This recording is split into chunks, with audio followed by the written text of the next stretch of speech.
My name is Elena, and I am 34 years old. And I have a secret that I have never told anyone, not my mother, not my sister, not my best friend, not even my therapist. And the secret is not that my husband cheated on me, because everyone knows that the secret is that I knew he was cheating long before I had proof. And I did nothing about it for 18 months because I was afraid of what would happen to my children, to my home, to my reputation, to the life I had spent 15 years building. And I let him lie to me, and I let him touch me, and I let him tell me he loved me while he was telling someone else the exact same words. And the day I finally walked away was not the day I caught him. It was the day I realized that staying was killing me slower than leaving ever could, and his name was Daniel. And we met when I was 19 years old and he was 22, and I was working at a diner while putting myself through community college, and he came in every Tuesday morning and ordered the same thing, black coffee and a bacon sandwich, and he always left a $5 tip on a $3 check. And after 6 months of Tuesdays, he finally asked me my name, and after 8 months, he asked me for my number, and after 10 months, he asked me to marry him, and I said yes because I was young and stupid, and I thought that a man who remembered my coffee order must also remember my heart. And for the first 10 years of our marriage, I believed that, and we had 2 children. A boy named Lucas, who is now 12, and a girl named Maya, who is now 9. And we had a house with a white fence and a dog named Gus, and a minivan and a mortgage, and all the things that are supposed to add up to happiness. And for a while they did, or at least I told myself they did, but somewhere around year 11 something shifted. And I noticed it first in the way he looked at his phone, not with curiosity but with secrecy, and I noticed it second in the way he started working late, 3 nights a week, then 4, then 5. And I noticed it third in the way he stopped touching me, not just sexually, but casually. No hand on my shoulder, no kiss on the forehead, no arm around my waist when we watched TV. And I asked him if everything was okay, and he said he was just tired, and I believed him because I wanted to believe him, and because the alternative was unthinkable, and because I had invested 11 years of my life into this man, and I did not know how to be anyone other than Daniel's wife. And that is the trap that so many women fall into. Not the trap of love, but the trap of identity. And when your identity is built around someone else, their collapse becomes your collapse. And I was terrified of collapsing, so I ignored the signs, and I made excuses, and I blamed myself. And I thought if I was prettier or thinner or more fun or interesting or better in bed or less needy or more independent, he would look at me the way he used to. And I spent 18 months trying to become a woman he would want while he was already wanting someone else. And the woman he wanted was named Vanessa, and I found out about her the way most women find out, by accident. And the accident happened on a Tuesday night when Daniel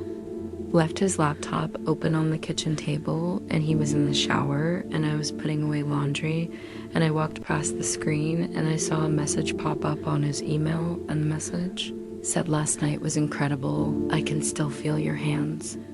on me." And my heart stopped and my hands started shaking, and I sat down in the chair in front of the laptop and I read every single email he had ever sent her, and there were hundreds of them spanning 14 months. And I read about how they met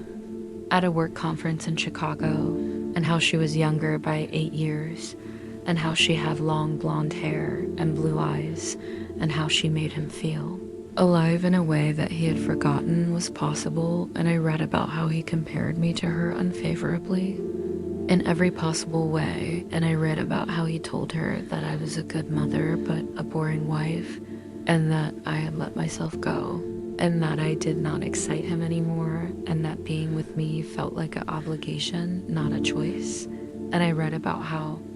he had taken her to the same restaurant where we celebrated our 10th anniversary, and how he had bought her the same perfume that I wore because he said it reminded him of us. And I read about how he had lied to her about me too, telling her that we were separated and that I was unstable and that he was only staying for the kids and that he loved her and that he was going to leave me as soon as Maya was old enough to understand, and each word was a knife and each email was a wound. And by the time I finished reading, I had been sitting in that chair for 3 hours and Daniel was already asleep in our bed, and I walked into the bedroom and I looked at him and he looked so peaceful, so innocent, so normal, and I wanted to scream. But I did not. I wanted to shake him awake, but I did not. I wanted to ask him how he could lie to me for 14 months while sharing my bed and my children and my life. But I did not, because I was already making excuses for him in my head, and I was already telling myself that maybe I was overreacting and maybe I was reading too much into it, and maybe he still loved me, and maybe the affair meant nothing, and maybe if I just tried harder he would choose me. And I hate that version of myself. I hate her with a fury that I cannot describe, because she was weak and she was scared and she was pathetic, and she stayed and she stayed and she stayed for another 6 months after she had proof. And in those 6 months I became a shell of a human being. I stopped eating, I stopped sleeping, I stopped laughing, I stopped leaving the house except to take the kids to school and pick them up, and I spent my days obsessively checking his phone and his email and his location, and every time I found something new, which was every day, I felt a piece of myself die. And I could not talk to anyone about it because I was ashamed, and I could not leave because I had no money of my own, and I could not confront him because I was afraid he would leave me, and I could not stay because staying was slowly erasing me, and the only thing that kept me alive was my children, because Lucas would come home from school and tell me about his day, and Maya would crawl into my lap and fall asleep. And I would look at their faces and I would think, I cannot destroy their world.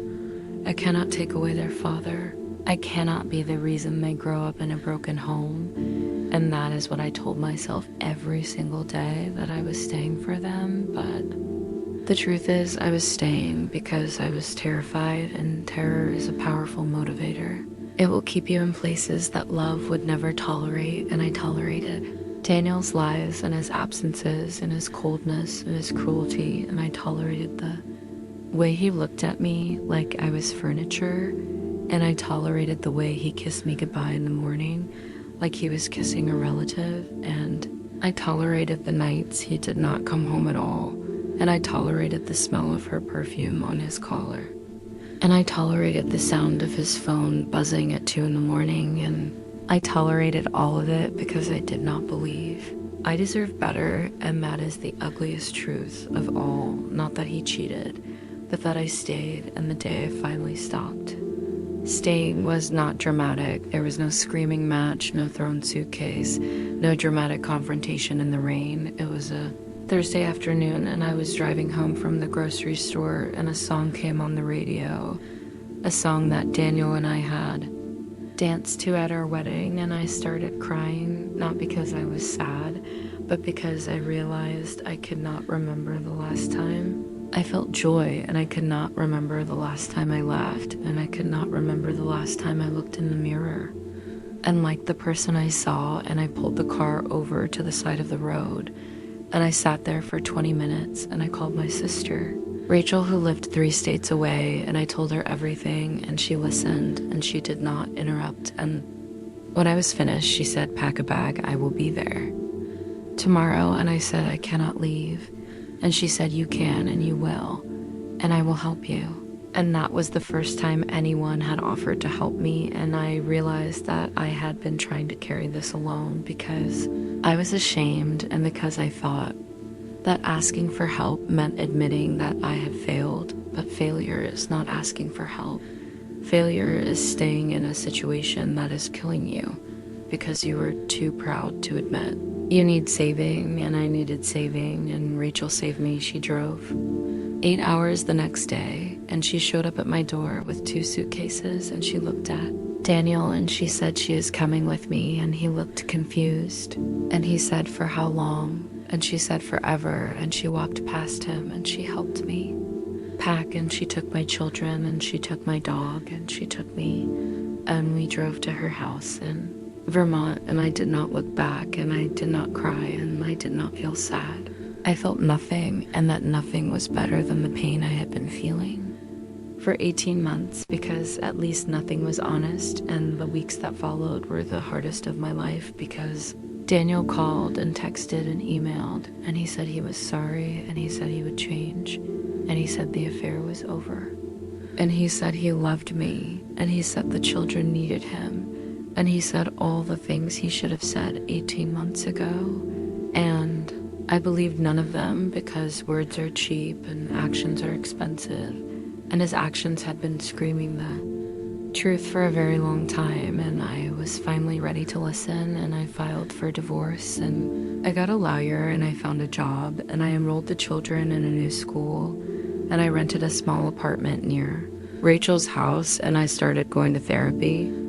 and I started taking antidepressants, and I started waking up every morning and telling myself that I was not broken. I was just bent, and that bent things can be straightened, and the first year was agony because Lucas hated me for taking him away from his friends, and Maya cried for her father every night, and Daniel sent gifts and letters and showed up at school events and tried to talk to me, and every time I saw him, I felt the old pull, the familiar pull, the pull that kept me trapped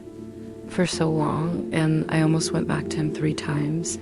And each time Rachel talked me out of it, and each time my therapist reminded me that people do not change, and that even if he did change, the trust was gone, and a marriage without trust is not a marriage, it is a prison, and I had already served my sentence, and I was not going back. And the second year was easier because Lucas made new friends, and Maya stopped crying every night, and I started to remember who I was before Daniel, and that woman was someone I had not seen in 15 years, and she was funny, and she was smart, and she was curious, and she was brave, and she had dreams that had nothing to do with being a wife or a mother, and I started pursuing those dreams. I went back to school, and I got my degree, and I started a small business selling handmade candles, and it was not glamorous, and it did not make me rich, but it was mine, and every time I poured wax into a jar, I felt like I was pouring myself back into my own life. And the third year, I met someone. His name is Marcus, and he is a high school history teacher, and he is gentle and kind and patient. And he has never been married, and he does not have children,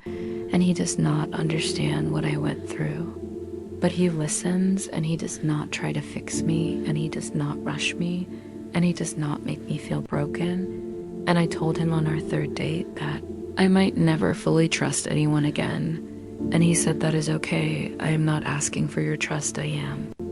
asking for your time. And that was the most romantic thing anyone has ever said to me, because it was honest, and it was patient, and it did not demand anything. I was not ready to give, and we have been together for 2 years now, and I still have bad days, and I still have moments when I flinch at a text message or panic when he works late, or cry when I smell a certain cologne, and he holds me on those days, and he does not ask questions, and he does not get frustrated, and he does not make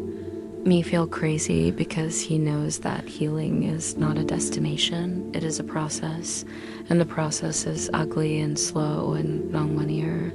and sometimes it feels like going backwards, but as long as you are moving at all, you are winning, and I'm winning. Not because I found a new man, but because I found myself and the woman I found is not the same woman who married Daniel, and she is not the same woman who stayed for 18 months after she knew the truth, and she is not the same woman who drove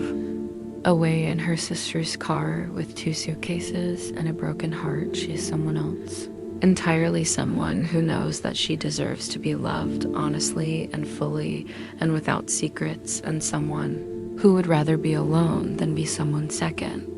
choice, and someone who will never again ignore the signs, because the signs are not subtle. They are screaming, and we are the ones who choose not to hear them, and I chose not to hear them for 18 months, and I regret that every single day, because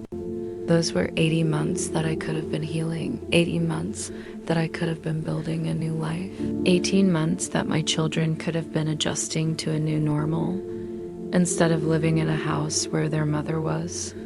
dying slowly and their father was lying constantly, and children feel that even when you think they do not. Lucas told me later that he knew something was wrong because I stopped singing, and I used to sing all the time while I cooked dinner and while I folded laundry and while I drove the car, and one day I just stopped and he noticed, and he did not say anything because he was a child and he did not know how, and that broke my heart more than anything Daniel ever did, because my silence